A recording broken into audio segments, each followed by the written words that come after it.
When I found out about the affair, I was in real shock. There were days when I really just was like, I just don't even really care if tomorrow comes. It was extremely, extremely painful. But I think that it's more multifaceted than just the end of my marriage and betrayal. It's all of the crisis experiences of my life. I was feeling stuck, so I threw myself into reading a lot. I needed grief education, man. That is the book about the man who lost his two sons. Both his sons. Both. Dr. Livingston specializes particularly in grief.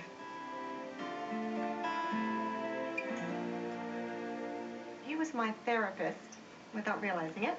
He gave through his work, through his experience, and so through sharing it, I learned from that. And I said to myself, well, that's what I want to do.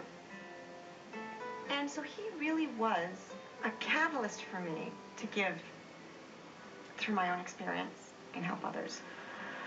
Okay, I'm a little bit nervous. Well, of course, yeah. I would worry a little bit if you were. So now, I'm going to come face to face with the man that's been guiding me through a very difficult time. I'm nervous because, I don't know, I've just never had a therapist before, so I don't even know what to do. That's a good reason to be nervous. My throat is choking. I mean, there's something wrong with the way I deal with the crises that do come up in my life. I just want to welcome you to our little bus here, our house. It's actually pretty special, isn't it? Yeah, it's pretty fancy. I just want to, sit here and try to be myself and let you be the professional because you know a lot more about this than I do, and that's kind of why I've invited you here. I noticed that particular note in your book heading, life's two most important questions are why and why not. The trick is knowing which one to ask. So, for whatever reason, I've adopted this attitude, and I do live by it every day. I believe in it.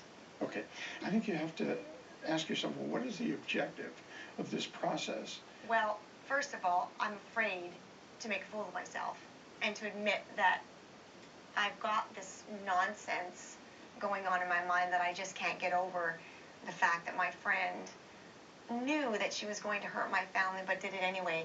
I have a hard time with that. This person that you're angry with turned out to be someone other than you thought. That's a misjudgment. You made a mistake. Well, in life we have to pay for our mistakes. Yes. And what you're feeling now is your payment. Accepting responsibility is a step on a path toward forgiveness. Not just forgiveness of the other person, but forgiveness of yourself as well for having made this mistake. Yes, I did definitely misjudge my friend. And your husband. And my husband. My ex-husband is a wonderful person. He's a kind and generous man. He's a great father. He's just a beautiful person. I can genuinely say that. But he hurt you, Shania. He did hurt me, but you know what? I hurt people too sometimes. But I think you're trying to protect your relationship with him, understandably, because you have a son together and you've got to continue to parent him. And I guess I'm just not really ready to sit down and allow the anger part of our relationship to take over. You've always been a strong person, and you try to convey that to everybody, and so I think that in some ways you haven't allowed yourself to experience this fully. I definitely have not cried enough. I admit that.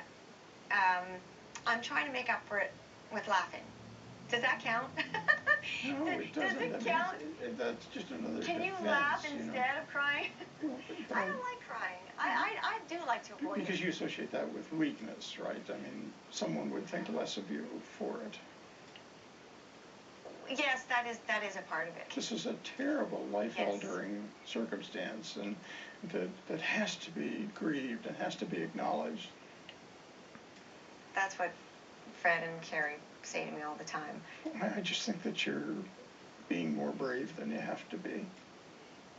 It's affected your voice. It has. And the feeling you get when you want to cry, but you fight it, and you get all choked up, it's as if now I permanently have that feeling, whether I want to cry or not. And I really need to do something about it. I think you ought to think about getting some help from somebody on a regular basis, someone who you could, someone who could help you through this. It really is, it's the kind of thing that can't be worked through in one conversation. Well, the reason I've kind of thrown myself out here to do this is because I just felt that I was obsessing. You have to be patient with yourself, Shania. I mean, it just is, it's going to take a little time. You do know that you're going to get through it, and you do know that there's something better for you on the other side. Yeah. Good. It was very therapeutic for you. That's what I think. He's like, you know what you really need is to see somebody regularly. You have a need to talk about everything. Not only what happened to you with your friends, but also what happened to you in your childhood. Almost every second person I know has a therapist. I just find that I find that hard to take. I'm obviously wrong. I mean, maybe we all need therapists, but can't we just do some things on our own? Do we really need it? Does everybody really need a therapist? I mean, gee, I just like, can't we just stand on our own 2 feet? But why? Why do you have, to always be strong?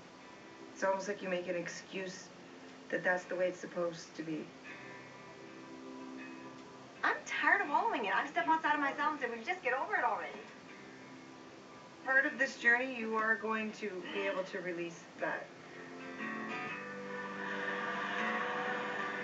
I believe that if she lets things out and works on letting her emotions out, that she will find her voice. When you lose a child, you got to really concentrate on your marriage. And my husband left with my best friend.